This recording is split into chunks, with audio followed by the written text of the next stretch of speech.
That's there. That's good. That's good. That's good.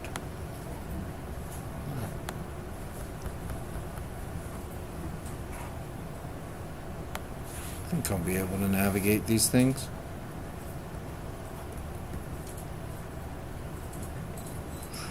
I'm worried about the size of that.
Alright, you guys give me a second here. I want to grab some stuff.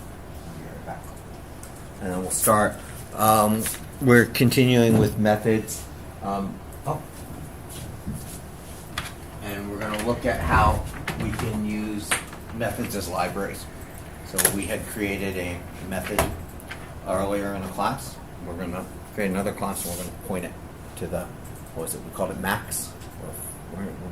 Yeah, because I just said Max, like it was some person. Oh yeah, that was last class. That's right. And so we'll look at talking about Max from other places.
what we get when we have when our classes all day. I have to run around to do small shit.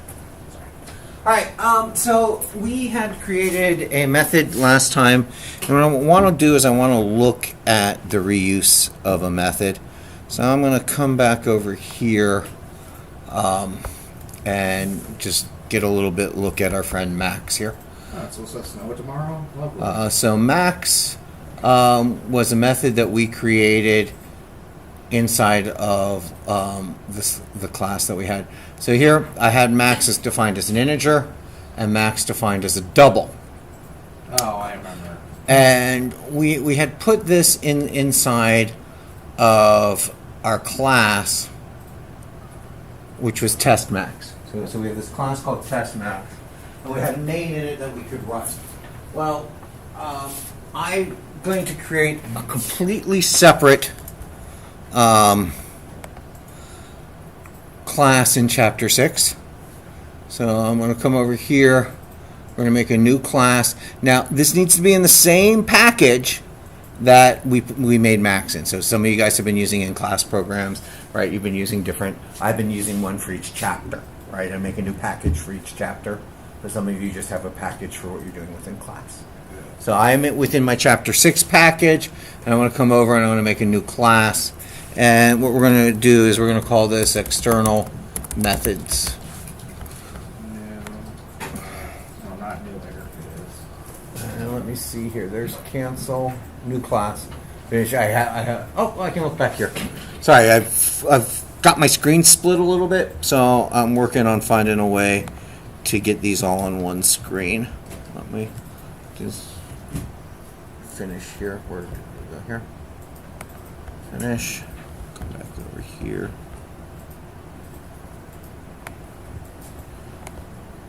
That's better.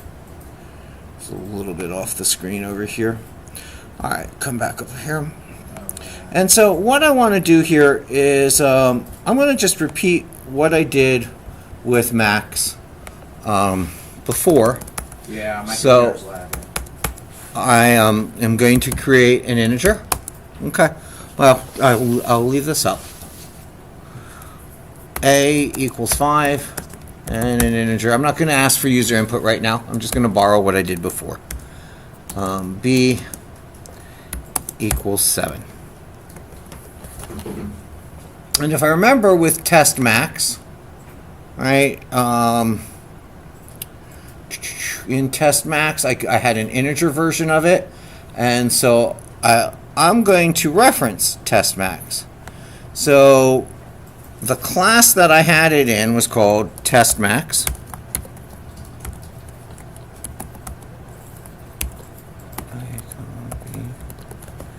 And I'm going to go integer. And notice this wording I did here.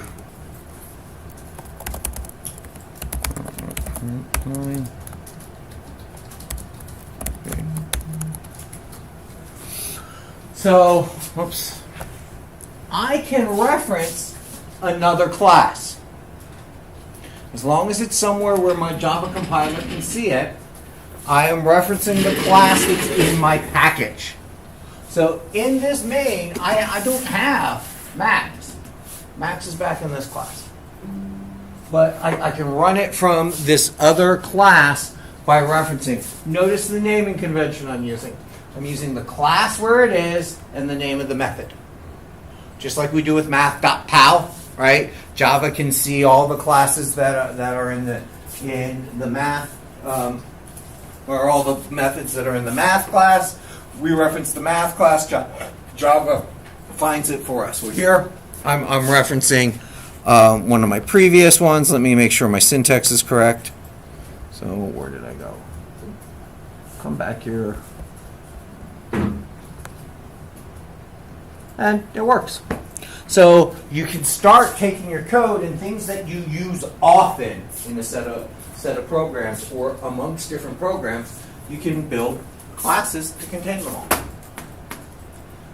And this is kind of why we have the idea of the package.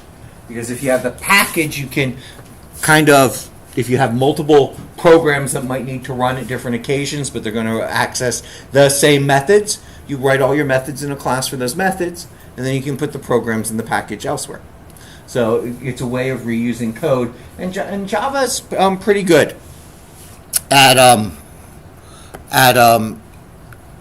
maintaining the links between things within a package.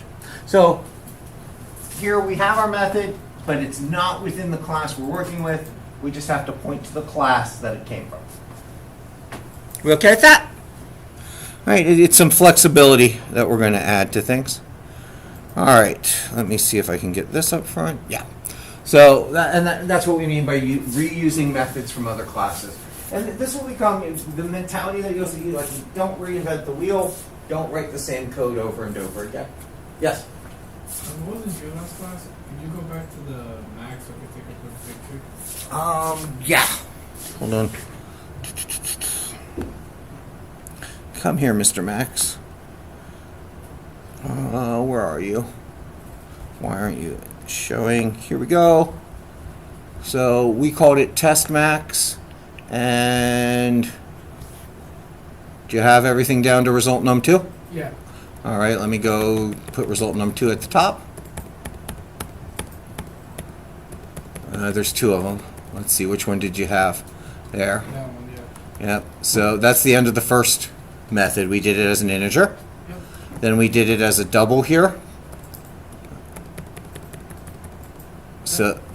So that we overloaded it, and then in our main, we used it both ways. Thank you. So, and there we used it as a double. So we used it as an integer and a double Okay. in main. I had an issue trying to log in, because it was lagging. Oh, that's okay. We're still here. So what I missed? Nothing really. We just showing that we can reuse a class from outside of that class if we use the class name, or we can reuse a method if we point to the class that it's in, so that we don't have to write all our methods in a piece of code. And you'll find as your code gets bigger and you repeat things through different programs, right? You know, let's say you have someone that's entering data, you have someone that is entering the data into a database for contacts, and then you have someone else reading it.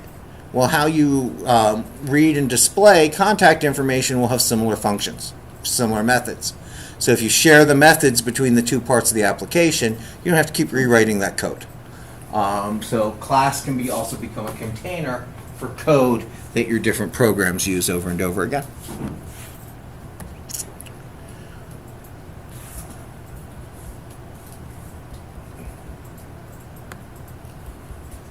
There we go.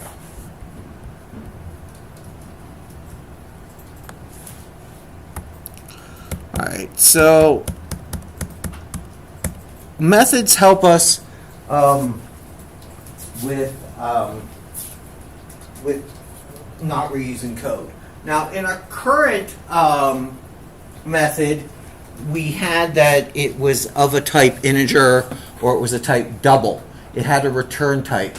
We can also use the void type, and the method itself will not return a value.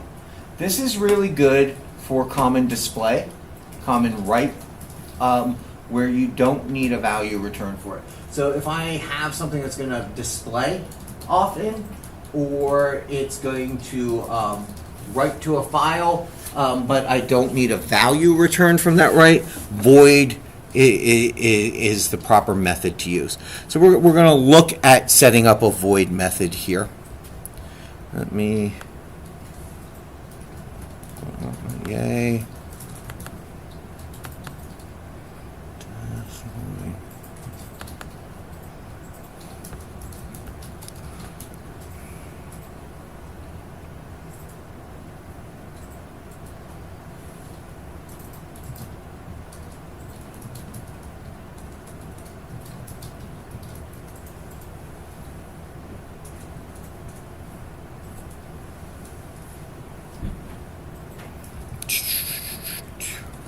Sorry, I've tried to change my display settings here, and I'm having a weird when my mouse moves from one to another. So you click it, import, and then text max? Nope. No. You don't click import. You just name it. The class dot the name of the method. Yeah, that's what I was confused about.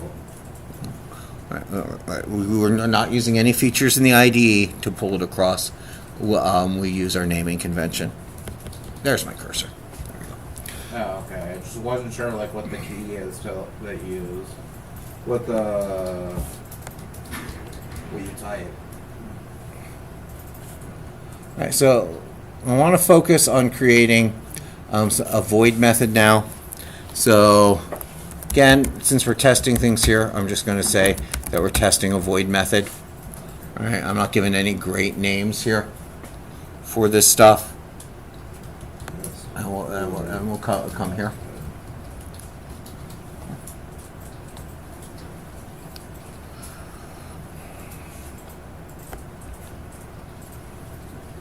All right, so what we're going to do here is I'm going to create the method first, and we're going to make a void method. So I'm going to come outside of main. Still not used to, sorry, I got two cursors here.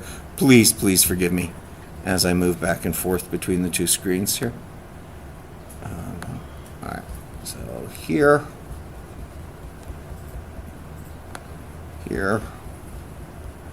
Where's my, there it is. All right, so this ends my main method. And so in my main method, I'm going to be referencing a void method, but I want to create the void method below it. So I'm going to create the void method first. So we're going to create a public.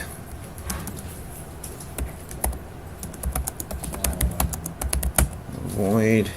And in this case, I'm going to say print grade. We're going to print the grade, and what I'm going to do is I'm going to give it a double called score. So in my signature, I am returning void or nothing. This does not return a value. It does take in a double. So I can still overload it, right? I can take in integers. Remember, our methods can be overloaded as long as the signature changes, and the signature is all of this. So I can still take in different arguments to overload it. But for right now, I'm going to take in a double. And then what I'm going to do here is I'm going to do all the if statements for printing a grade. So if score is greater than or equal to 90, whoops, 90.0, then we'll write to the system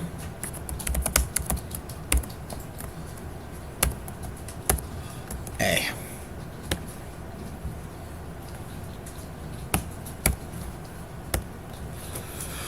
Else, if the score is greater than or equal to 80. All right, so I'm doing a letter grade conversion, but I'm going to do it all inside of my method.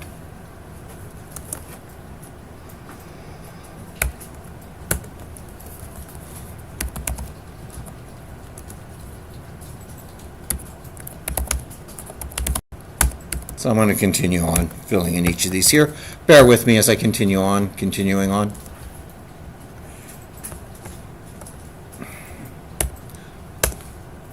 Whoops. All right, so we're going to continue our else ifs as we wedge our way through our scores to get all my letter grades.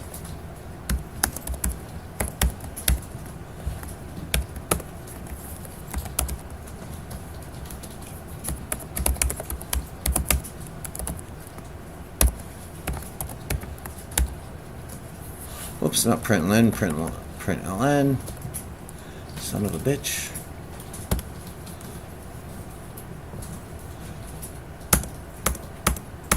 There we go. Please bear with me as I'm having some weird typing right now. Like, remember how I said I would like to split my monitors between the two things? Well, I've split my monitors a couple of different ways right now, and I'm just getting used to how the cursor is working So I'm not looking at my laptop, I'm looking at the screen here. I'll make it work eventually. But if you notice, I'm making a lot of extra typo thingies than normal. I'm not saying I don't make them, I'm just making more than the norm.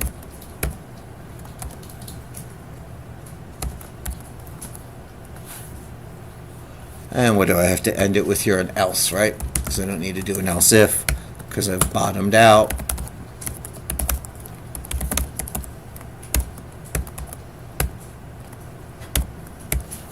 Alright, so there's my else. And so, notice I have no return statement, but I've reached the end of my method. Whoops, I don't want the up arrow. So, this method doesn't have any return. I'm going to come up here in main, and I'm going to reference this method in main. So let's see. System.out.println.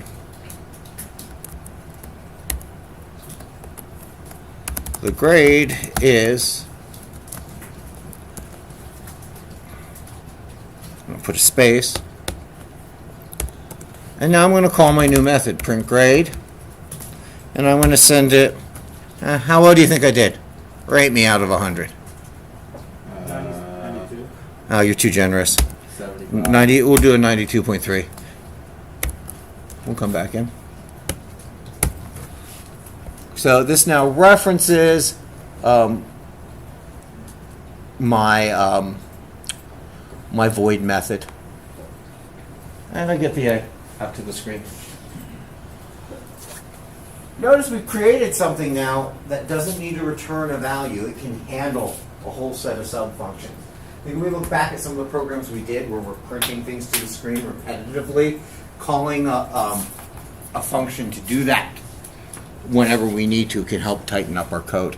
And so let's see, I'll come in here, let's say we'll do a 71.0.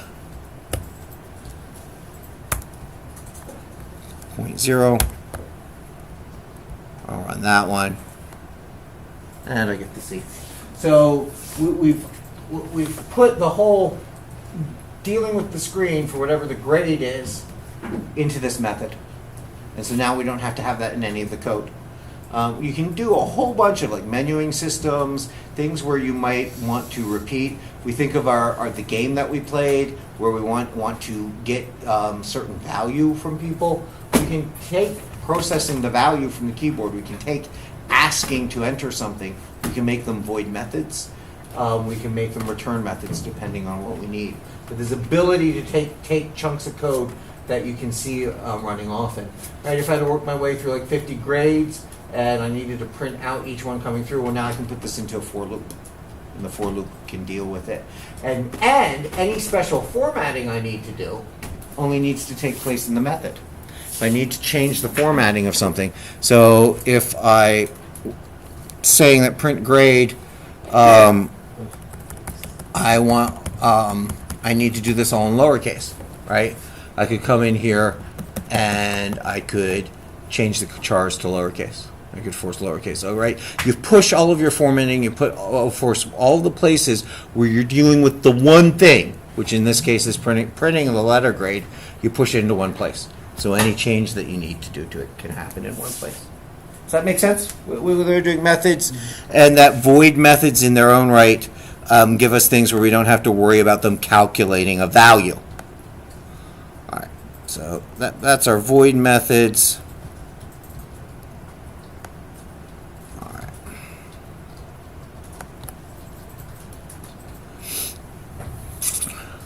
Well, one of the things we can do is we can pass parameters into the method.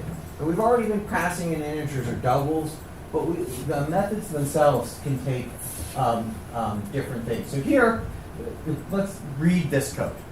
Right? Now that we have an idea of what a method is doing, public static void, so it's not returning a value, and its name is going to be endPrintLine. It's going to take a string and an integer. Now what it will do is it will loop from 0 to n minus 1, so it'll loop n times, and it will print that message. So this is a way of repeating a string encoded into a method that can be used. And it doesn't need to return anything because it's printing it directly to the screen, hence the void. So let's run this. Well, here's the suppose, right? This is asking you to read the code. I'll try this. Answer yourself, what do you think this will do? What do you think print line message, what will this print? Welcome to Java. Welcome to Java 5 times. On separate lines, because it's using print line, right? Yeah. Like if we remove the print line and just did a print, right, it would just repeat coming across. All right. Do me a favor. Make a class, right, to contain this. So let's come over here. I'm making way too many classes today. That's like the fourth one. This is the second one. So we'll go to new class, and we'll say, what multi-print? What do you want to call it? Yeah, multi-print sounds cool. Let's do that. Mm-hmm, right.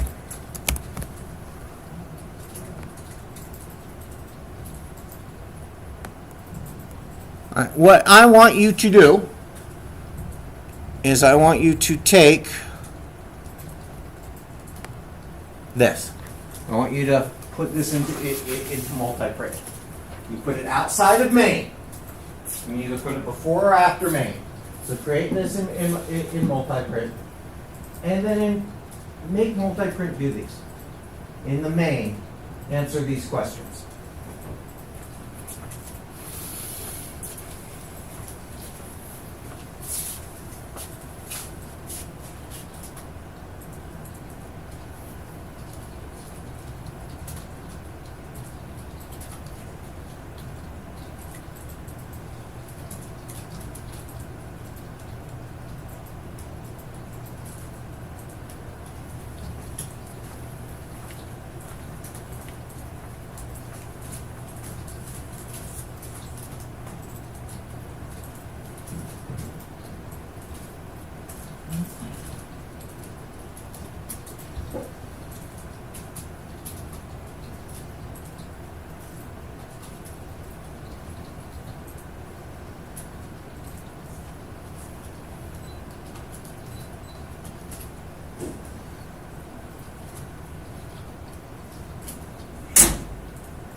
Do you want us to write that third one, or should we not bother writing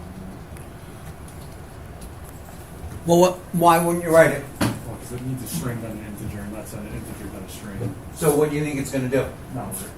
How is it not going to work? Doesn't notice or something. I don't know. So you're right. This is the wrong syntax for what we defined. But what's it going to do? So type it. See what it does. Right. That's what I think it must be an error. Right. That's fine, and that's good. But see what the particular error is. Does that make sense? Mm-hmm. Right. No. Right. We all know what we want it to look like. Right. But when it doesn't look like what we want, sometimes seeing a particular error helps.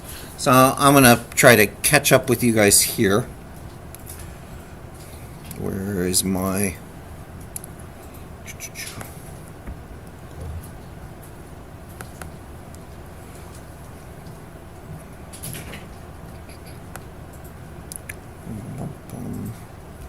Damn, still not used to this yet. There we go. So you see that you get a particular type of error, right? Does it tell you that the arguments are incorrect? Yeah. Yeah, right. And that's worth knowing. Because when you get error message, right? Error messages, and print, what's it asking for? And print. Is everyone comfortable getting this code in? Do you need me to run it? Yes. Yes, okay. That's what I needed to know. Looking, right, because we had this code up here, and I just want to make sure I'm getting it right. End print line. All right, I think I can get the rest from there. End print line. Line. And it was string called message, and then integer n. And then n, it was a for loop. For I equals 0, I less than n, I plus plus, system dot print line message. I think that was all. Nice and simple. To the point. Oh, okay, What am I that's missing here? The method print line string. Oh, I print line system dot out. Sorry. All right, there we go. And where do I need to call that an integer? All right, so let's come here. And what were we asking? We were asking if n print line. So the questions we were going to ask of it was, can I print welcome to Java, comma 5, computer science, comma 15, and 15, comma computer science. So I'm going to test the first two of these. So in print line, welcome to Java, comma 5. And we said we'd get 5 lines of it. So where is my fucking cursor? There we go. And did I get 5 lines of it? Yeah. All right. And then what was the next one? Computer science and 15 times? Is that correct? Yeah. All right. Yeah. Do you need me to type that one in? I think the bigger question was 5, comma computer science. Correct? Yeah. All right. And so we rightly saw that this should error because our arguments are in the wrong order. When we define this with the string first and the integer next. In fact, Eclipse is smart enough to tell us something is going to go wrong. Right? But if you're not in an IDE, we run this, we'll proceed, and no. And so we get this, the method type isn't matching, right? For the arguments. Did you get an error in red, or did you get this? It was in red. Yeah, it was in red. So I think my debugger is trying to protect me here from in red. But the general idea is that this is having a problem because this does not match the signature for this. Does that make sense? All right, so, and that's what we're really trying to look at here. All right, let's continue on with our foray into methods and looking at all the different things we can do with them. All right, so pass parameters, we can have void, we can have it return.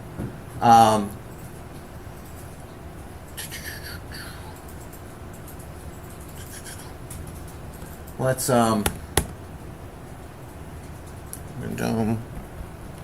if I have this here. Sorry, this chapter has a lot of example code. What did I do wrong here? I think I might have made a typo somewhere. In what way? What's it doing? It just says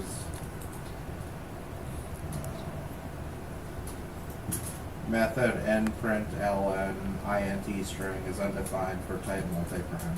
For what? For the type multiprime. Have you been able to run it once? I haven't even done it yet. Okay. That's. Anyone else still working on that slides method? Yeah, let me know this. Right? Yes, please. Let's go back. All right. So let me go back on these here.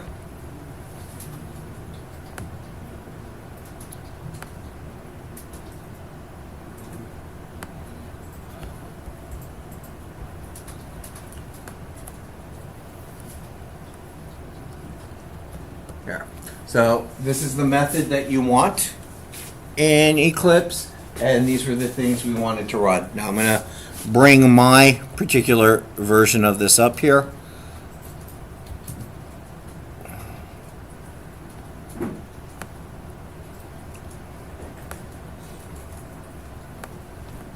But the thing to note about mine right now is this line is an error. So I'm going to fix this line right now.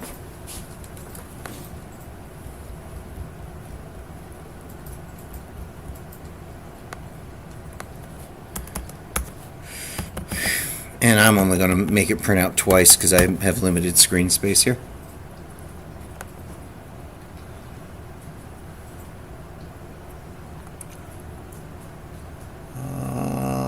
Terminate.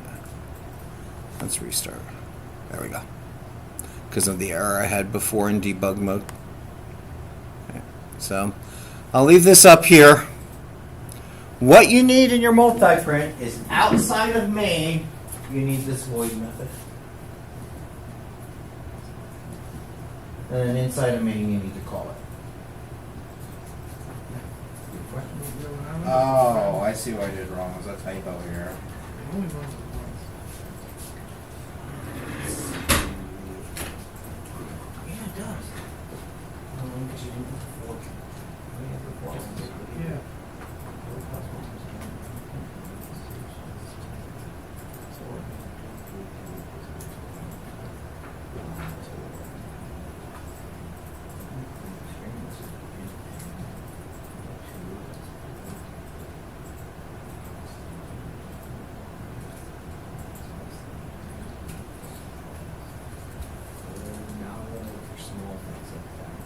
Oh.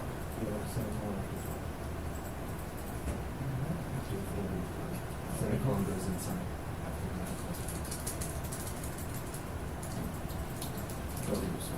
Yeah.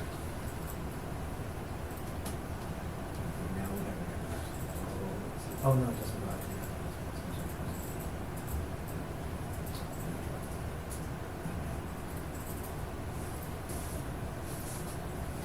Thank you. No problem. That was you know like you know it's something small and you're looking at characters on it. Yeah. Austin, did you get it run? No. Okay. Much of it.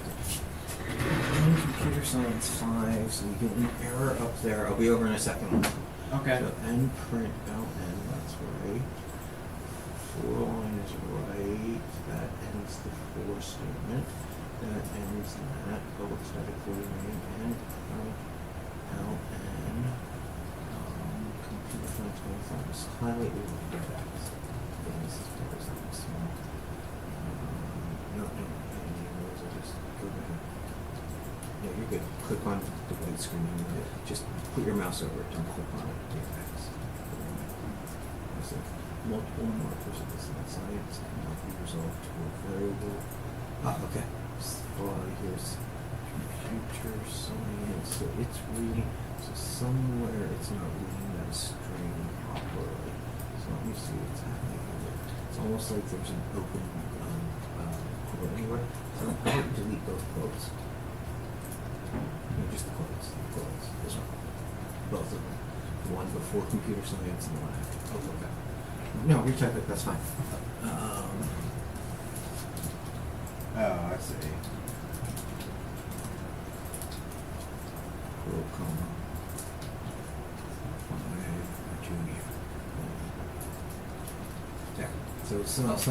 these here, something was wrong with them. They were pointed in weird. Some of them was typed not the. It just was the wrong characters on it. Couldn't tell you until we deleted them going through. But that makes sense. Thank you. Make sure it runs. Now I think I fixed it on my own. Runs. Looks good. Yep. Yeah, good toys. Okay. Anyone else? Yeah, I had a typo in there. That's what it was. Well, no, that's what we were looking at. So, one of the things we're starting to notice now, as we get some longer things, some different, you get the wrong character in, you don't notice it, right? Because didn't we have a hunt for what was it, a comma on one of your earlier programs? We were hunting for a comma in your numbers, and sometimes the error doesn't tell you where the thing is. And in one case here, we had a semicolon that was over in the wrong place. And so sometimes that's the things we got to look for, and you only really get used to finding those when you actually mess up, right? So one of the things we have to learn. Try one of the other things on. All right, so what we're going to do here is we're going to look for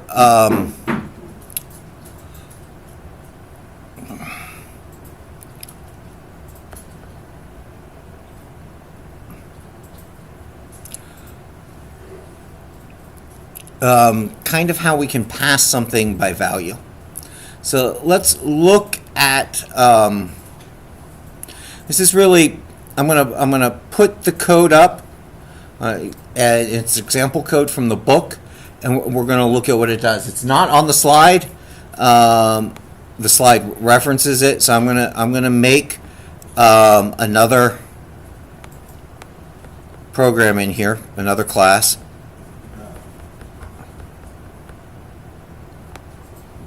And we're going to call it increment, which is the example in the book that I'm using is called increment. So if you look at your book, and what we're going to do is we're going to break down what is happening here. So I want to bring this example over from the book.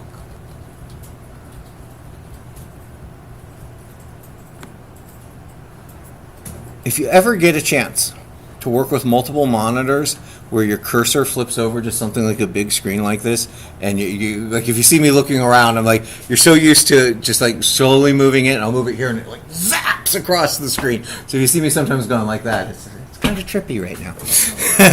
On that it's I'll get used to it the more I use these. All right, so what we're going to do is we're going to make this thing called increment. So we're going to make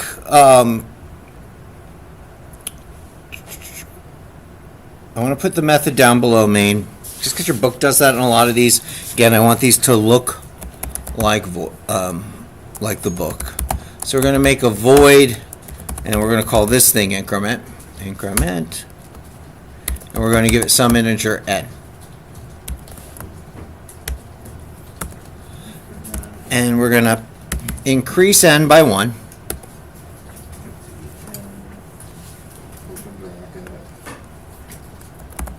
And what we want to do is look at an inside method. So we're going to peek at what it's doing inside the method, and we're going to peek at what it's doing outside of the method. So here I have a method. I'm going to pass a number, I'm going to add 1 to the number, and then I'm going to print it. All right, pass the number, add 1 to the number, and print it.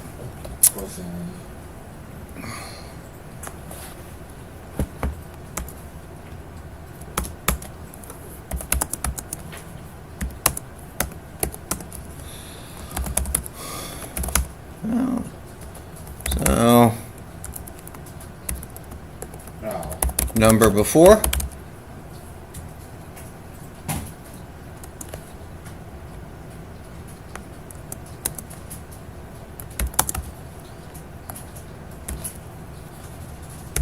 So I'm going to create a number, I'm going to look at it, then I'm going to send it to the method. The method's going to increase it by 1.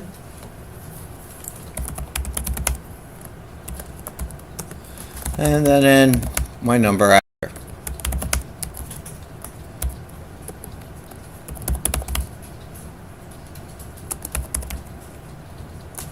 Making sense? We're peeking out at what's going on. How did I end up with single quotes? for space. There we go.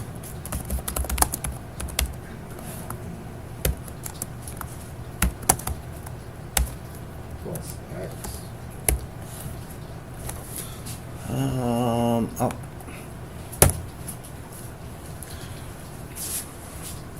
So, what do we think will happen? Let's walk through this before we run it. For those of you that have already ran it and peeked. Nah. Alright, so I set x equal to 1. So, what's it going to print here? That's weird nomenclature, but yeah. Alright. Then I'm going to increment. So it's going to drop down to here. It's going to add 1 to n. So what's it going to print?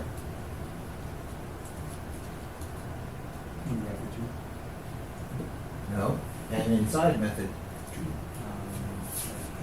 Then I'm going to come here, and what's the number after going to be?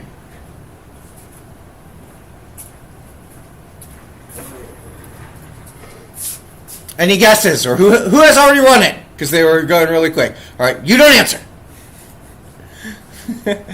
I'm taking it you did by the way you laughed. No. Oh, no, you haven't. So what do you think it's going to print? So we know it. We were saying it's printing 1 here. It's going to print 2 here. What's this going to be? Okay, run it, and then answer the question. If you're not sure what it does, then run it and let the program answer the question for you. Get the hell back here. Why am I in edit modes? Go away if I hit the wrong button. Where'd my run button go? Alright. Am I in the right place? There's that. Oh, is the screen too small? You can't see. No, it's, display view. Let's go to run. It's not opening the right things. Spelling, window, where's run? Alright, let's click on this. This is what I get for changing windows on me here. Alright, let's come back to this. There's Eclipse.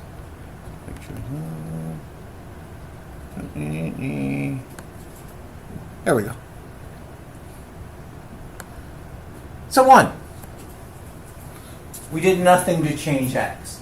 Methods create their own variable space. If I pass something into a method will have its own memory for everything in it. It will do everything inside of its own memory, and then when it returns back out of that, this wasn't touched. If I need to increment this, or I need this to be touched, increment has to return something.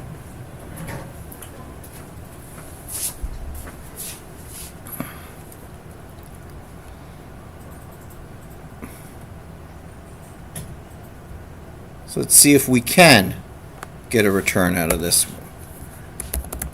Public integer, public static integer, increment integer n.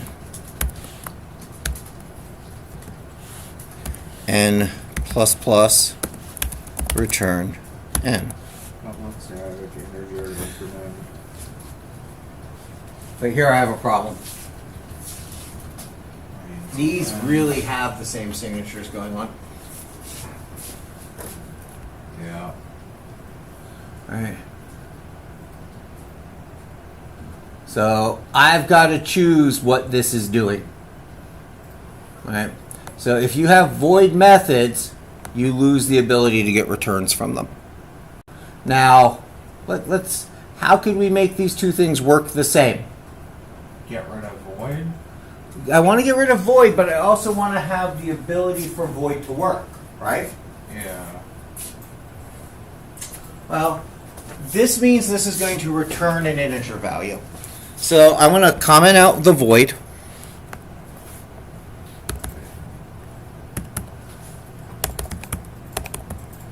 Oops. Oh, motherfucker. Sorry, I didn't say that out loud. That wasn't me. It happens. So, //. Oh, okay, I didn't know you could do that. All right, so I've commented out the void version of it. Notice I haven't, well, let me make this work exactly like I had it before, so I'm going to put the out here.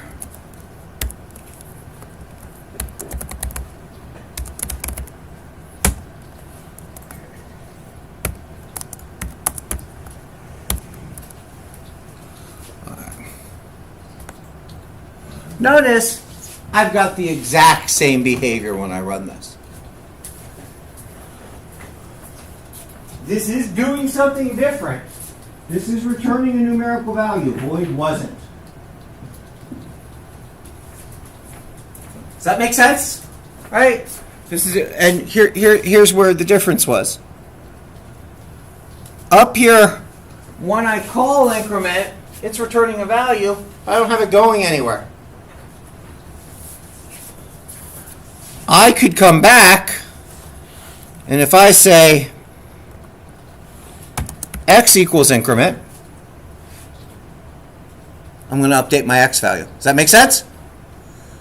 That by the difference between void and having it return a value, well, sometimes you might make a void thing and you realize, hey, I actually do want this to update the x value. You're going to have to rewrite that method. And now, when I come back in, I can reset x. I can have it return value. All right. So voids are great for accessing input and output, and sending things off in one direction, right? But you lose the ability to get a return type from it. I have a tendency to avoid voids. I tend to always return something, so that way I can return error codes. There are things I can do. But void is not a bad idea to use, especially when doing multiple display things. When you need your display format to be the same in multiple places in your program, having a method that returns void and just takes care of organizing your screen layout is good practice, right? I just tend to, if it's successful, I'll return a 0. If it fails, I'll return an error code. That's something as once we get into objects, we'll see more about having error codes with things like that. But void is a good thing, and you want to practice void methods where you can. We okay with that? Mm-hmm. And do we see how, I couldn't get a return value from it in void frame. I couldn't overload it because the arguments were the same, so I had to go in and change it. But we could get both functionalities out of it. Just switch back over. Oh. What the hell? Yeah, what the heck is that? I don't think it's all my slides went away. 2 of 5 of 74. Oh. And it must have been when I was is that what was happening when I wasn't hitting run? Let me reload this. Hold on. Damn, it's one of those days. I mean, can you just re-download the slide? I'm not going to re-download it. I'm just going to reopen it. It didn't save it unless I hit save by mistake. Then I'm in a horrible place if that's what happened. Let's hope you didn't. Yeah, worse things have happened in life. You can just re-download it from Blackboard. Yay! There we go. Bum, bum, bum. My guess is when I was swearing at that weirdness at not running, it was like deleting slides in the background. That's fun. Yeah, I didn't even know you could do that. Do what? Screw up the slide thing like that. Well, I was probably clicking on the wrong menu bar. I don't know. It all works out. All right, let's see. We reused methods, and now I just need to get back to where I was. We passed by value, modularized and code. Yeah, so now let's look at some examples. Yeah, we have 20 minutes. I'm going to talk about both of these. I think I'm going to do greatest common divisor. You guys ever had to work with LCDs and greatest common divisors in math class? right? So what we're going to do here is we're going to kind of think out a solution that would be a greatest common divisor method, right? We want this to be a method. Anytime we would need to find a greatest common divisor, we don't want to keep doing that code. We'll find that there are certain things that you do that once you do them, you need to reuse them in other things.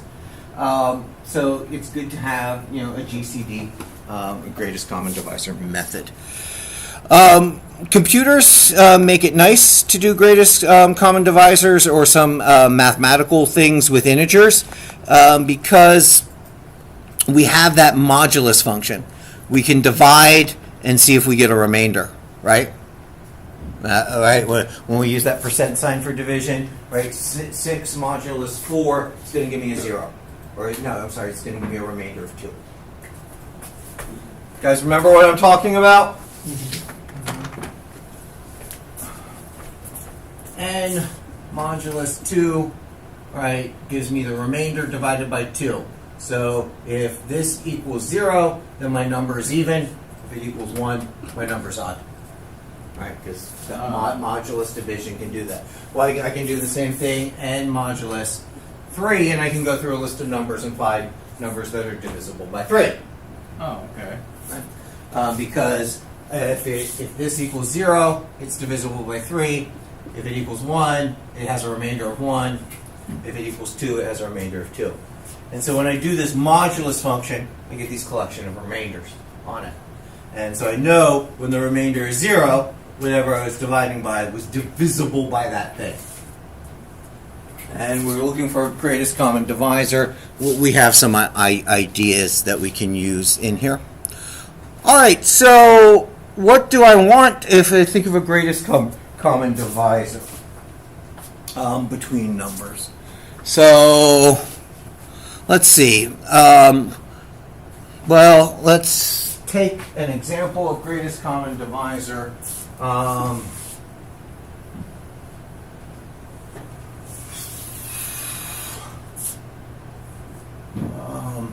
need a good example number. Let's do 27 and 18. So, what is the greatest common divisor of 27 and 18? Well, 9. 9 times 3, 9 times 2.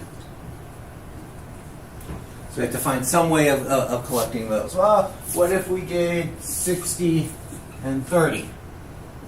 Right? 30 and 2, 30 and 1. So the actual number is the greatest common divisor of those, right? Oh, yeah. So we need to find some way to take two numbers and then find a greatest common divisor for them. All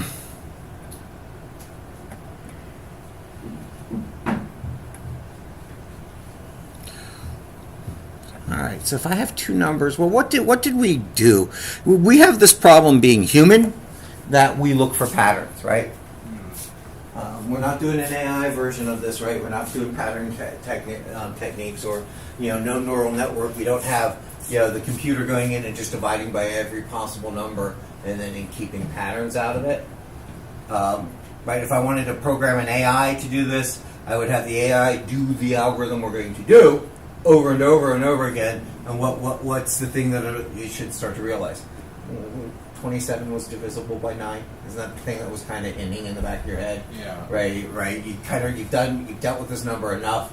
You kind of remember there was a 9 in it. And that's what a neural network is you've worked on a pattern enough that you remember certain patterns. If I ask you for 424 and 318, any good patterns out of that? Not off the top of my head. How about 424 and 328? I mean, I'm not familiar with that high.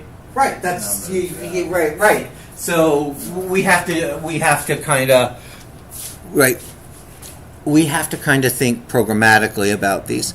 All right. So if I'm going to have two numbers that I'm going to enter in, well, what did I do? I kind of can work my way through. Well, we said this was divisible by 9, and then we asked ourselves, was this divisible by 9? Well, I knew this wasn't divisible by much else.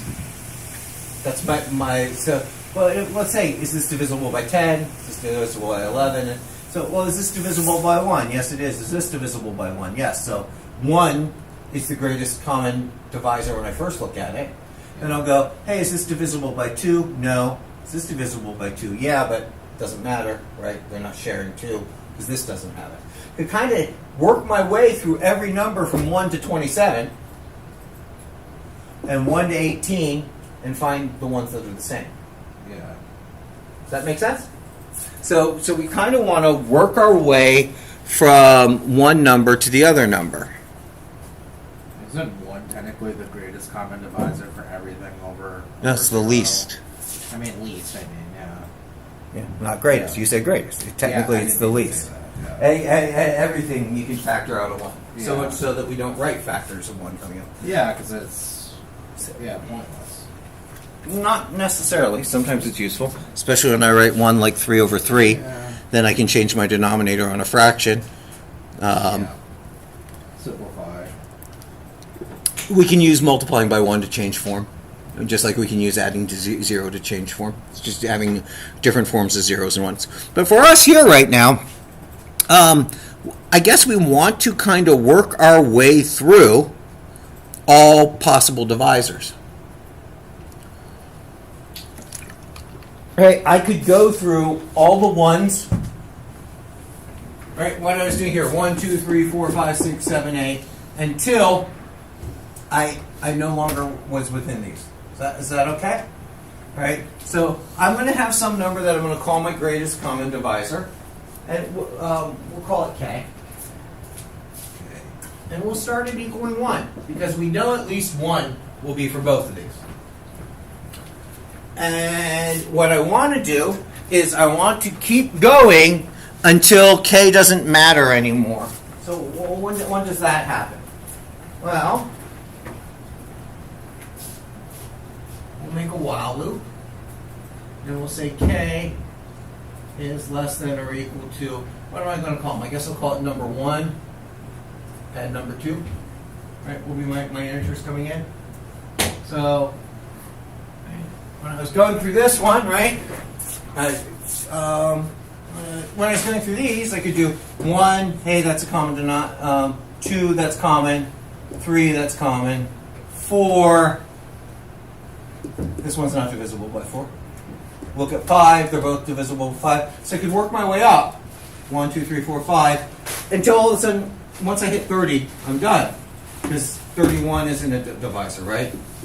So I have to, whatever my two numbers are, they have to be smaller or equal to the smallest one of these. Does that make sense? Yeah. Yeah. So I could say that, well, if I don't know which one is smaller, I can make an and out of it. So as soon as the first one gets bigger than one of these, I'm done. And now I can walk my way through all the K values. And so let's see, what can I do here? What would I think about walking all my K values? I have to look at my logic here. Well, what do we want them to be?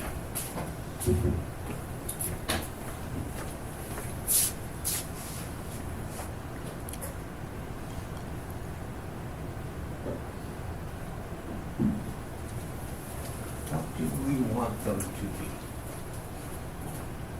Well, what we want to happen is if n1 factorial k. What does it have to be? If this is a divisor, what does the factorial have to give me when I divide? 0. And if they're common? 1. No, they both have to be 0. All right. Oh, yeah. If I take some value, and these are both k, sorry. So if I start with 1, and I divide both of them and I get 0, then in hey, k, now I'll say my GCD is k. All right, that'll be whatever my if statement does. Else, don't do anything, right? So I can keep track of my GCD. Okay. Come through here, I do my modulus, right? And if they both return no remainder, then I update my GCD. And then I try the next number. And I can keep working my way through. It's exhaustive, right? It's not how you and I would do it. We try to hunt a pattern. But for big numbers, we have to what we have to factor, then we have to do all this shit to try to find these. Where a computer can just work its way up to the big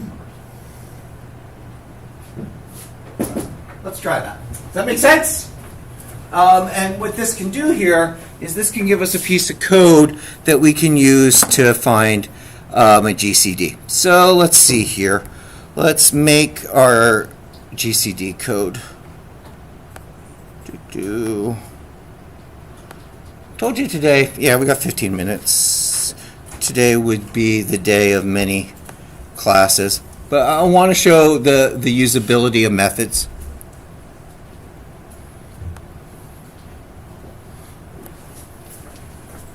So same class, right? What are you doing? Wave at least. I missed.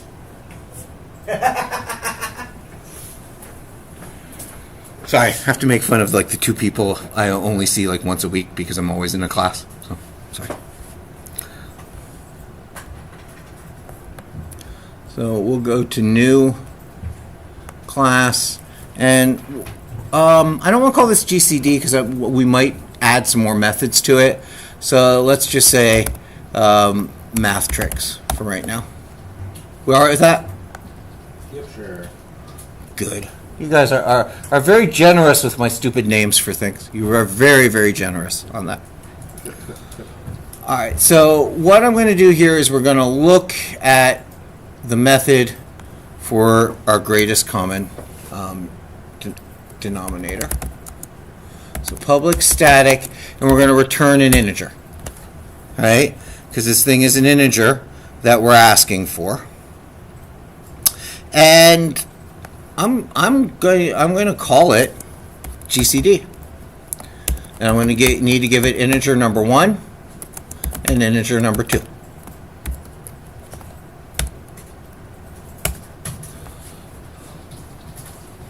So here's where I'm going to get in my integer number 1 and number 2, and then I'm going to do this thing where I'm going to try to find my GCD. So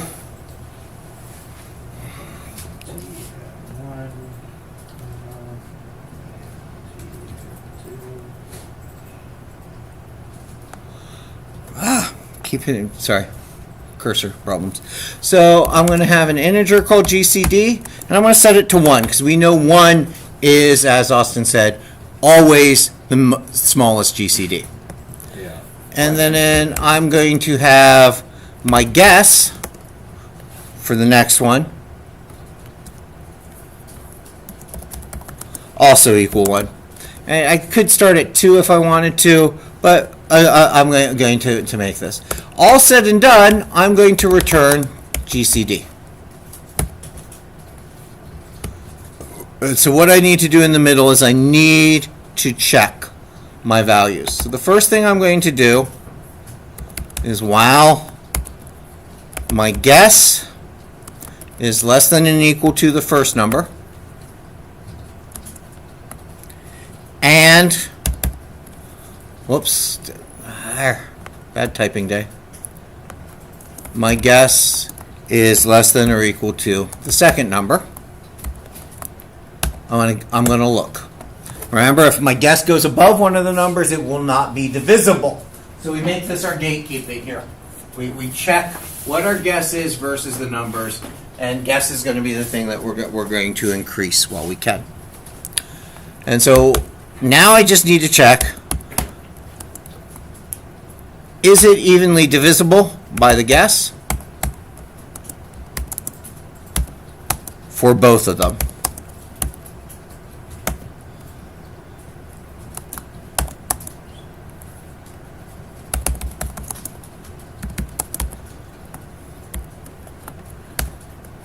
If so, GCD equals guess. So I update it.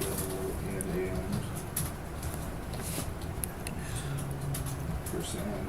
And then what I just need to do is I need to increase, whoops, not get my guess. I need to increase my guess. All right, so it's not a huge process. It's definitely not how a human would do it, but it will work on a computer. So I have this as a method because if I need anything that needs a GCD, right? We've used GCD for simplifying fractions before, right? I can just re-pull this code. But right now I'm going to test it. So I'm going to go into main and test it. So, and I'm going to be typical Jeff on this. Please, here we go. I'm going to come back up here. What are we going to do? We're going to import java.util.scanner. I'm just going to type in numbers and I'm going to find out GCDs. All right. So all those weird numbers I asked you, we'll let the computer find the GCDs for them. All right. I won't have to do anything with them. So system.out.println, enter 2 integers. We're going to find the our greatest common divisor in all of these. So let's see, scanner input. Sorry, I'm not coming up with a better name ever, so I'm just going to keep calling them inputs. All right, starting to get some standard things we're doing here, right? So I'm typing quick on this, and so my first number is going to be the first number I type in. Next int. My second number is going to be the second number I type in.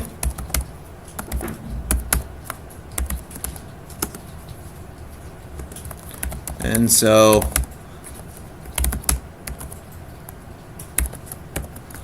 the greatest common divisor, GCD of %d and %d. I'm going to change this to a printf.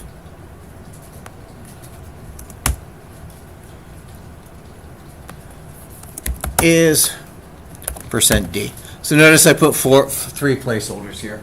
Right? GCD of some number and some other number is. I'm just going to use my printf to keep track of everything for me here. And so in that, let's see, number 1, number 2, and then I want my GCD method, give it number 1 and number 2. Let me sorry, this what I want to do here to make this a little more visible is I'm going to do it like that. You okay with that? To make it more visible, I'm splitting it on 2 lines on the parenthesis statement. So I'm going to use my printf statement. I'm going to say the GCD of number 1, number 2 is that function I defined. Now I'm going to be able to use this anywhere I want. I'm just going to test it. Let's see if I can run this here without killing. Enter 2 integers. So let's see. I did 27 and 18. 27, 18. Hey! I'm liking that. Let's do it again. Come back here. Do it again. What was the other ones I did there? 60 and 30? Yeah. It does able to hit it when the 1 is larger. So, damn, this is the shit I wish I had like in middle school. Oh yeah, what You know? easy. Well, what was the one I asked of you? 424 and 328. Right?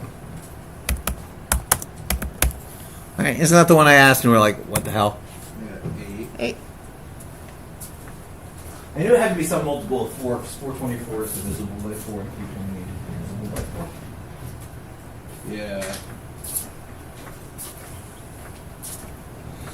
Much faster than a person could have done it. Depends on the person. Well, yeah, sure. definitely faster than me. Let's see.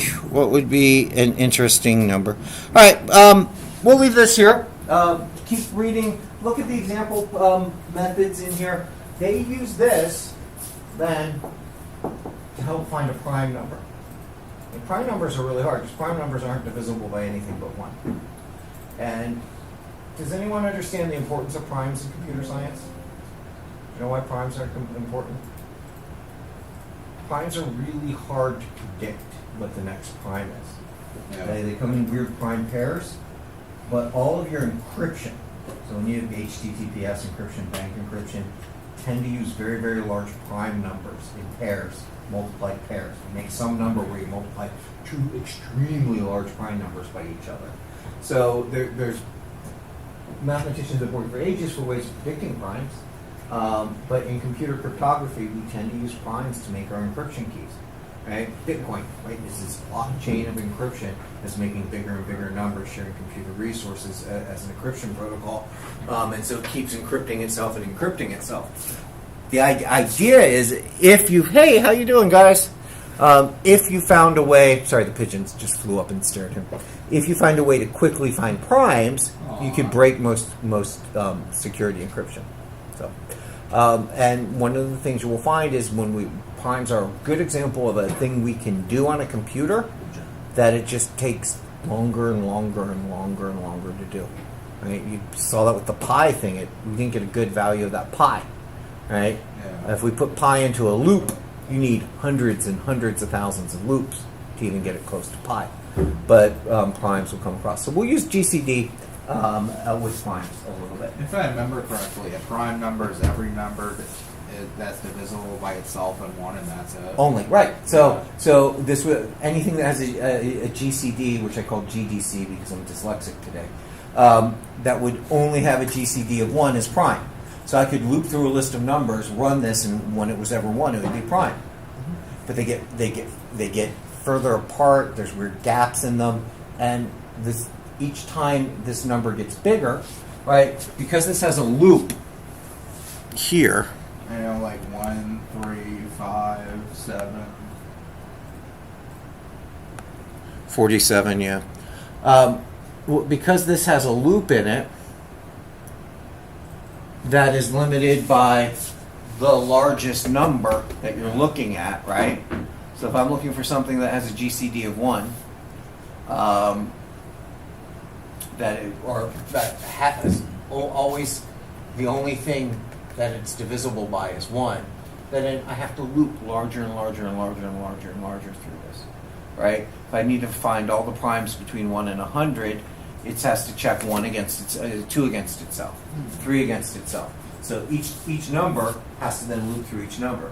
So, when I'm 99, I have to do the loop 199 times. When I'm 100, I have to do the loop 100 times. When I'm 101, I have to do it 101 times. So it gets slower and slower as we increment finding primes.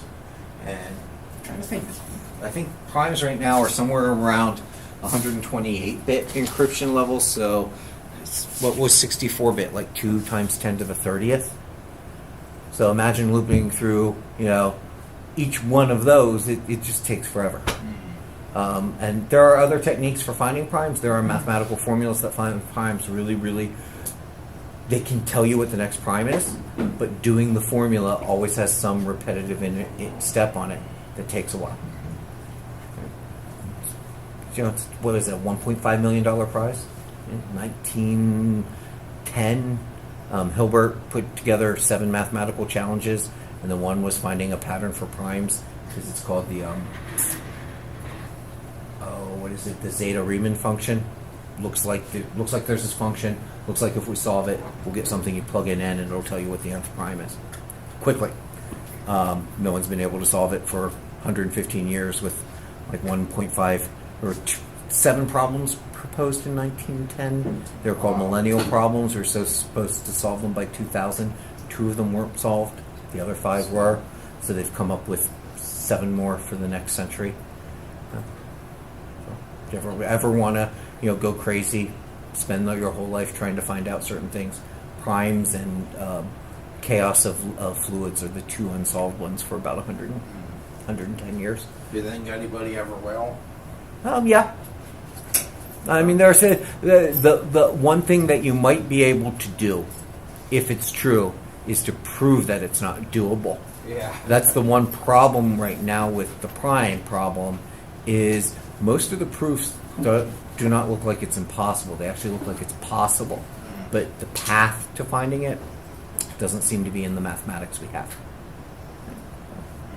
But we'll start. We're going to start playing with things where we have to worry about how long the calculations take. All right, and we'll look at pi again, beginning of chapter 7, and find faster ways of finding pi. All right, have a good one. You too. You too. You know, the quickest way of finding pi is actually to guess, and then throw away guesses that don't match. You can do that much more quickly than you can actually doing the calculations to get there.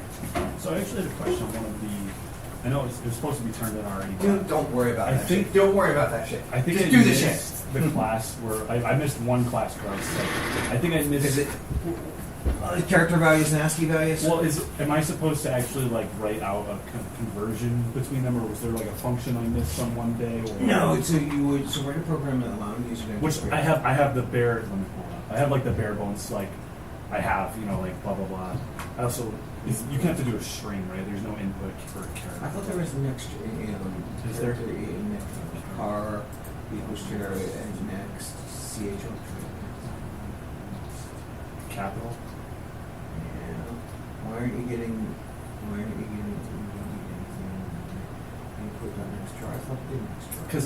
Because you know how it shows you like if you do dot and next, it'll show you all the different ones. Yeah, So I thought, I didn't see anything that had a string character value. yeah, now I remember playing with this. I didn't see one that had. I see void, string, Well, things. I don't see one that says character. Yeah, so, but what I do is most of these, so you can grab a string, right? Yeah, next line, I guess. Those would be string. Right? Is that not the default one we use? Next one, But this one has to be a string, right? right? And you think we're string methods, right? So we can now make a chart.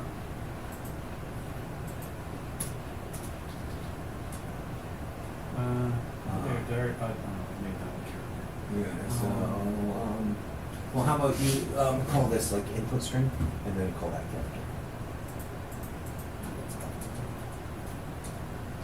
Names that make sense, right? No, that makes sense. Well, no, that's what I mean. That's like half the game. That's what names. So equal input string. It's capitalized. When I used the underscores when I was in high school. Dot. And then what you want is character at Oh. 0.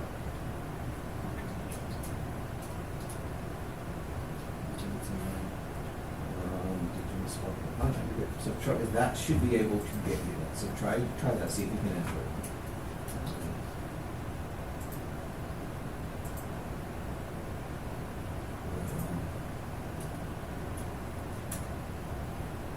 And so now you have to work on the Unicode So version. yeah, so you have to convert that, or There's a couple different ways of doing it. The book goes mathematically. I went with like a print format, and you can one of the codes for format is to have it do an X.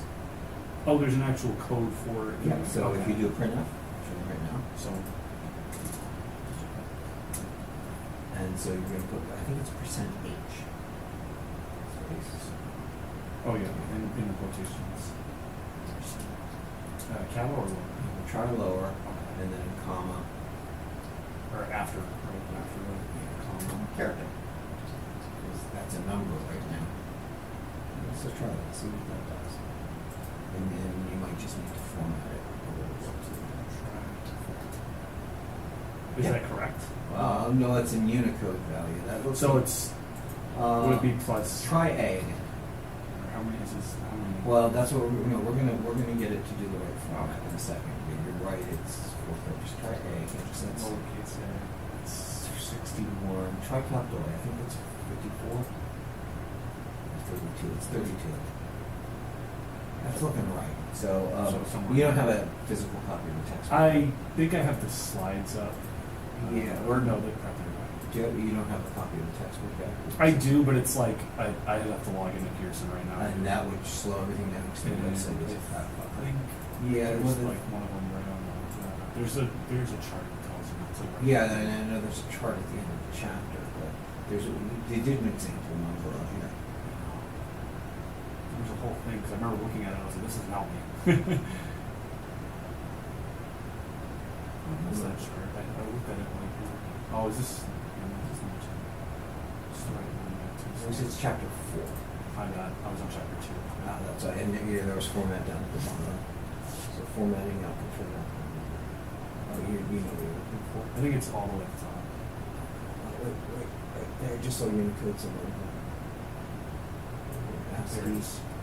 So Yeah, Unicode. So A is 41. Okay. And so what you can do is if you come back down to My program. your program, is notice that you get rid of the extra zeros in front of it Yeah. and put a 4 before the H. Oh, 4. Oh, okay. So I we're see. going to So ask it for prints 4 characters. And it'll just print zeros by default. I think. I'm not sure.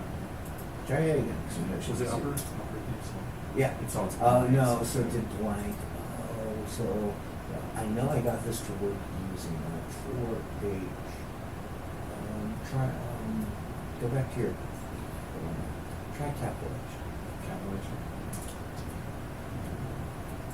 That's a weird thing about formats is they have all these try it again for some reason. I felt it too. No, so I know I can get it to do places for delete the flow. Yeah. Just do a quick search anywhere. Like a Google search. Oh, just like Google search. Yeah, format string, hexadecimal,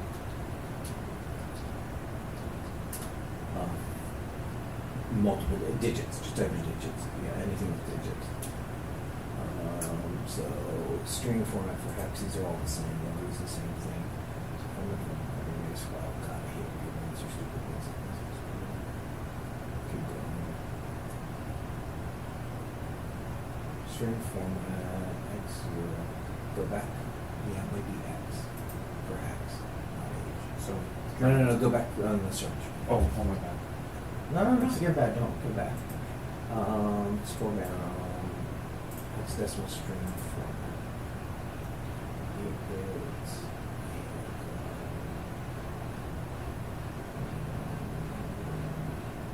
Go back.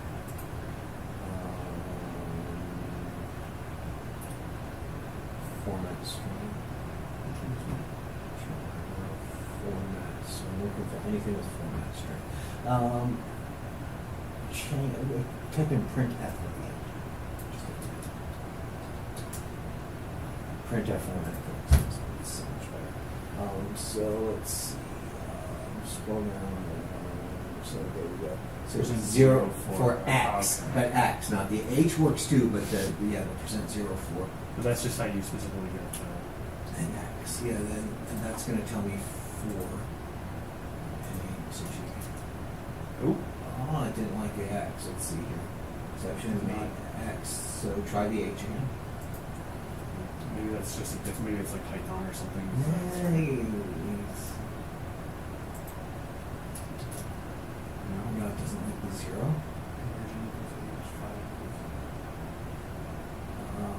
That was working before, so get rid of the 0.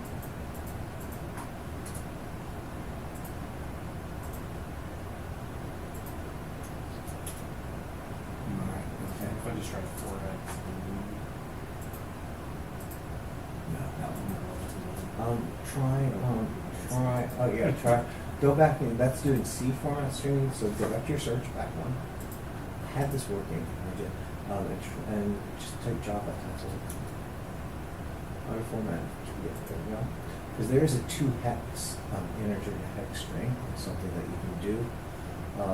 So they're saying it's capital X. Oh, and they put the X in. Let's see here. 0. No, that's just so they're doing percent. 08 capital X. So let's try that. So Let's say- 4, That's saying it's gonna be- 4, capital X. Yeah, I'm expecting it to be an error here.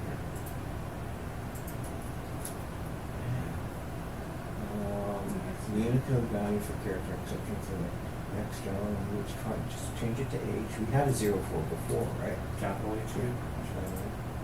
I think, yeah, I don't know if the H word was 0. Yeah, so it's a 0. Go back to that thing in Java. System.out.println string.format 0 to 8.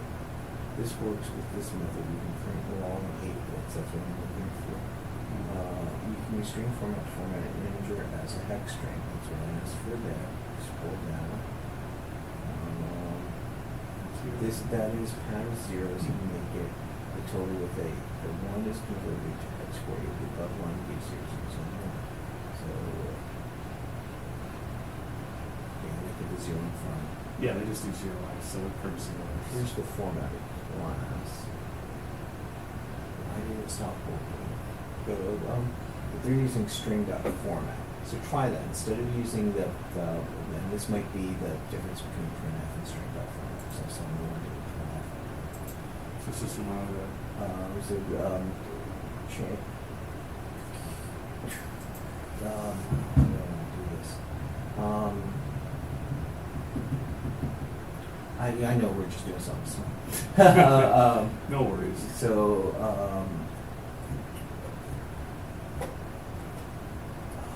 make a string called output.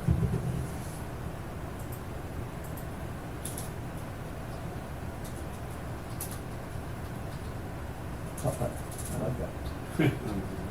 Equal. Capital string.format. And okay, so the format's going to be Should be character. yeah, and then that's going to be the string. It's going to be the This whole thing here, or just that bit with the quotes. You need double quotes.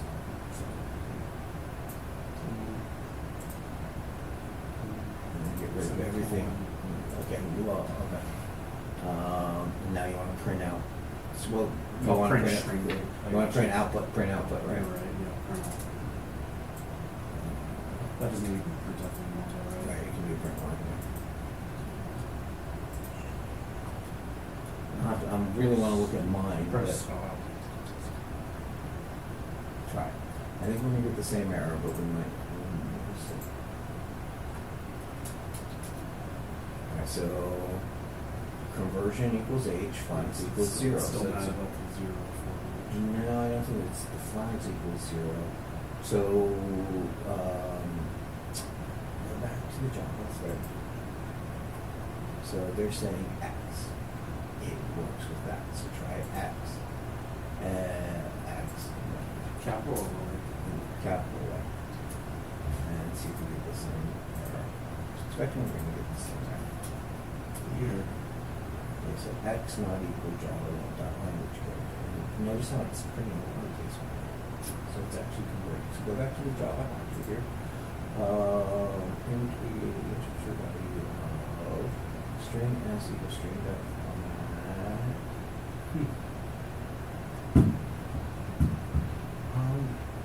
Try. No, so it's working on converting it, it's just not adding it. This to work, scroll down. The new immutable cost conversion into a format are the easiest ways to use hex format of. Oh, there we go. That's right, that's the one, that's in the book actually, hex format of. Is that what? Okay. Yeah, so hex format of, try it, yeah. Sorry. So- That's why I said, I've had the book, look at. So just- get rid of everything. Yeah, this whole string output, Yep. and then print. The hex form, for right now, just put hex format of. I think it was capital. Like that. Let's go back to this. Just so I know their caps are weird. Hex format Dot. dot of.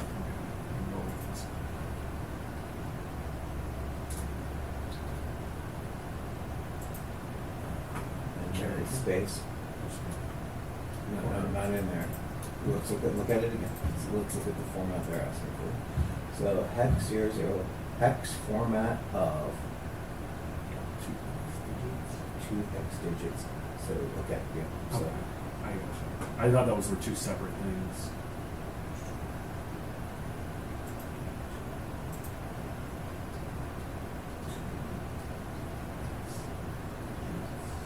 and then there's the character. So that's the and it does not like any of that. Is that?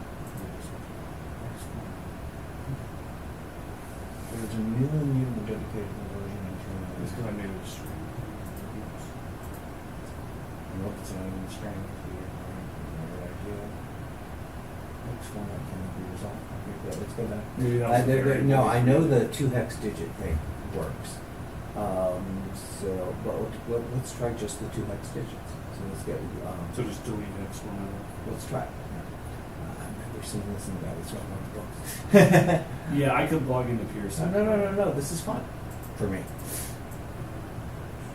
I just knew I was missing something. I was like, I'm not gonna. I figured you wouldn't have me write out like 50 if statements for like converting every single. I had some people do that because I did no, not and, think that was and I right. know in the back of the book there in the end of this chapter there are some conversions. So it's still giving me an error.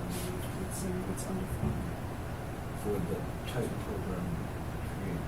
So delete it all, and I will look at the book.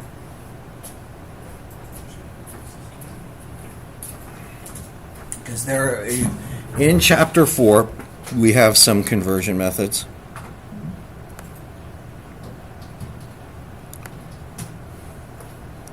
Why is this coming up on your screen? This shouldn't be coming up on your screen. This should be over on mine. There we go. Well, at least it didn't happen. I made that joke the other day, and the class looked at me like I was nuts. I was working on the computer, and the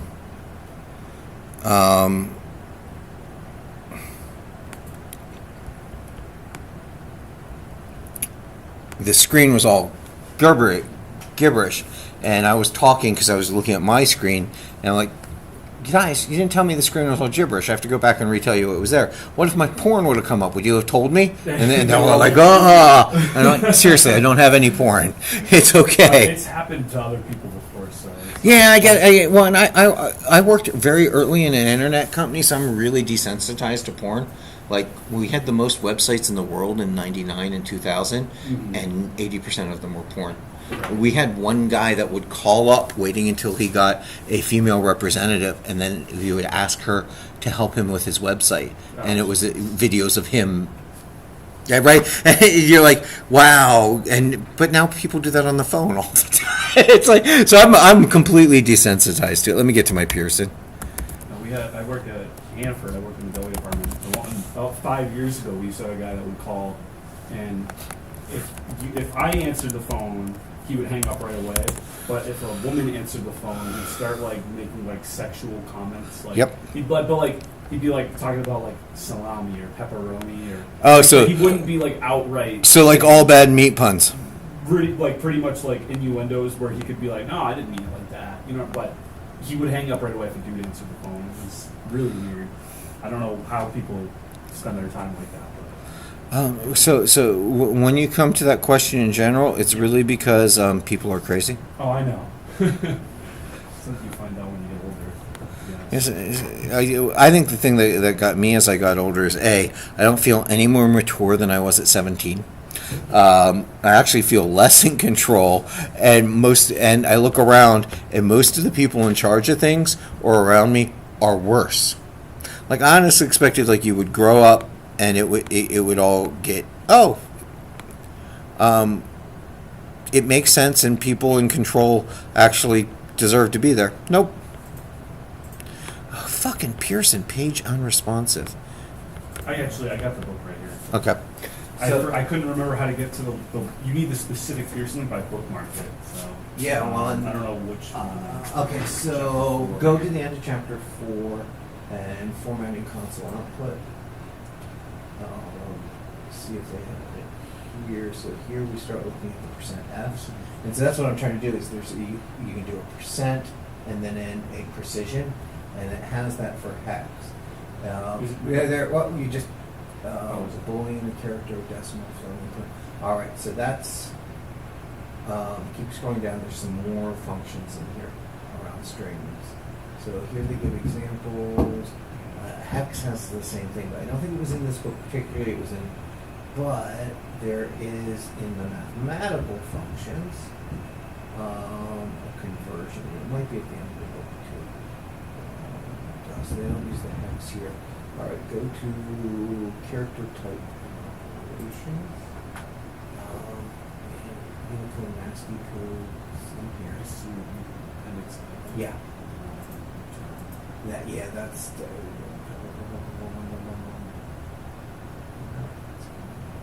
Yeah, this is all the stuff I've been talking about with you guys. Yeah, I think this is the one day I missed class. Well, and I talk about this in many different ways, character right? So you can give it a /u and it will do it. Scroll down. Yeah, I implemented through them all. Yeah, but to do that for all the numbers, I just didn't think that was right. I didn't think you made No. There is 66 there is a different format ones. code for it. And let's see. Because when I /u and then in the the hex signature is written with prefix 0x. There's writing it there. Keep going. The Unicode of character A is assigned to R/65. Byte is called byte. Alright. The output. Scroll up. 91 is the Unicode character for C. So charge. They're just setting it up themselves. No, they're doing decimal. I saw it. Let me try to find my program. Is to uppercase is to lowercase. It's in here. There's a whole thing of math methods and there's a whole thing of string methods in there. And I'm sorry I can't point to it right now. But I know it was a mention. This is as far as it goes down here. You can go to the next thing, the string type.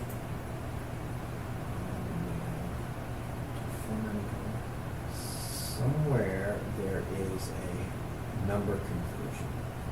Should I just try searching? Yeah, hex, just hex. Converting hexadecimals to decimals, page 220, converting hex. Conversion for binary hex, right? So we'll scroll down. Excellent. No, well, chapter 5, case studies, hex equals hex, digit equals hex, and case studies, we'll see all. Jump to 5. That one at 5.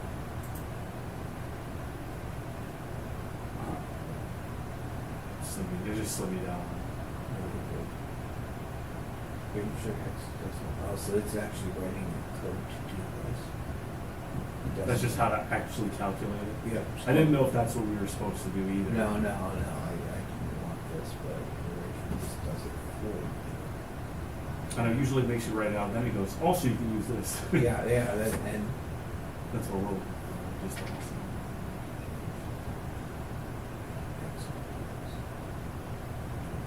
oh, I hate the way it breaks the chapters. Yeah, maybe it was in chapter 5. So, go to 5 groups now.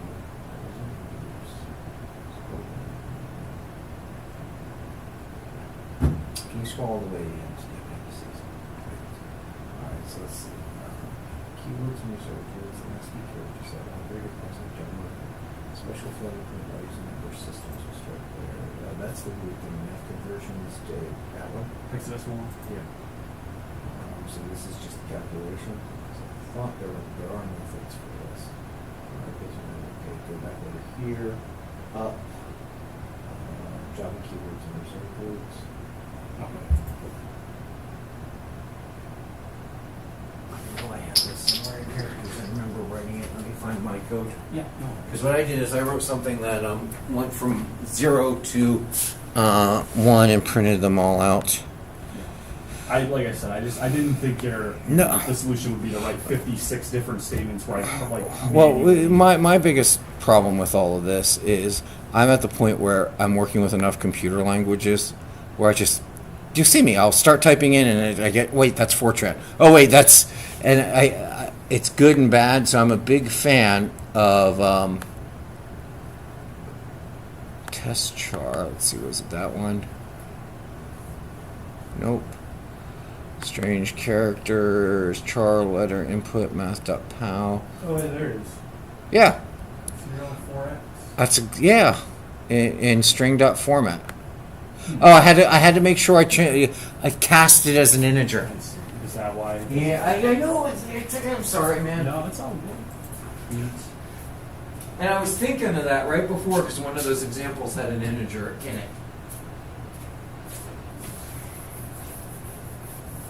That's right, because it's type char, even though it's a number That's right. behind the scenes. Right. You know, the integer needs to be in parentheses, char not. Oh, okay, I see. All right, so. So you're going to go back to printf. So it's going to be printf. Sorry, I'm just curious. No, you're good. I do a lot of copy pasting. This So do takes so I. much time. I used to have a program called Clipper Yeah. that for common things you would type, it would just bind it to keys before editors could do that. So you'd be coding and you just hit F1. It's a keybind like in Bellevue or something. Yeah. But they used to be things you'd have to buy separately because they weren't built into things. So turn that to a printf. Yeah. And then it's going to be wait this //u. Other way, other side. You're having a day like me. No plus sign, remember, right? No, I don't know where that even came Okay, from. so Honestly. space //u. So what that does is that's going to print your slash, and then now you need the percent 04x. Did you do a dollar sign? No, I did percent. I just did O instead of a 0. All right, and then in comma. Oh, no, after, after, yeah. And And in parentheses integer. Parentheses and then character. Back. Okay, so something's wrong. No, I typed character wrong. That's all. Ah, okay. Try that.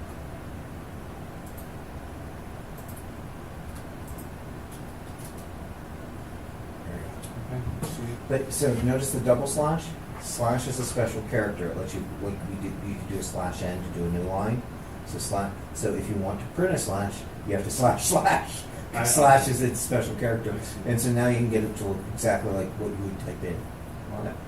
And what I did is I made a loop from like 4i equals 0 to like I think like 2 to the 15th. Mhm. And I just printed them all out to see what funky things. We got like there. I don't know if you heard the day where like there's Sanskrit in there. Not all versions of Eclipse are set to print Unicode. So sometimes you'll get like this weird box thing. Oh, just like the I think I'm imagining the box. Yeah, where it's like it's like there's like a character, but it's like a little box. Yeah, A and small box. it holds place, and it usually has some way of showing the number that you're actually calling. Let's see, I think I have it here. Let's see here. This might be it. Let me try running this. Where'd my cursor go? Come back. Where's mouse? Ah, there's mouse. Yeah. So those things. Yeah, wait. So see how they actually have the number of the Unicode in them, Yeah. and so now I've gone up to Unicode 11. So let me see what my actual output's going. So I'm doing 2 to the 16th, and I'm scrolling my way through them. But so let's see here. Let me just drop this down to 2 to the 3rd. See if I can, because I might have broken what, oh wait, something's not right here. Did I break it? For I equal I to int.mathPower, I to the 3, that's 8, I to the 16th. There we go. That's still not more. Well, it's not printing much of them, or did I not? Let's see, I'm printing 3 per line. Input.next line. Why am I doing input? Oh, that's why. No, I printed 3 per line. and I'm giving myself a return key. I hit the return key to keep it moving. Nice. Sorry, I knew There's going to be a lot of values. right, yeah, right. That's why my eyes isn't showing. So, right, we see all, and so I just made a way of developing my own table, and so we start getting into the European signs that are hidden in here. Once we get up, and so. Well, either you broke my internet or it just stopped working. Sorry. No, it's okay. Just disconnected. Oh, I hope that got you where you needed to be. Yeah, I did have one other question about the. I can't pull it up now. Oh no, maybe I still can.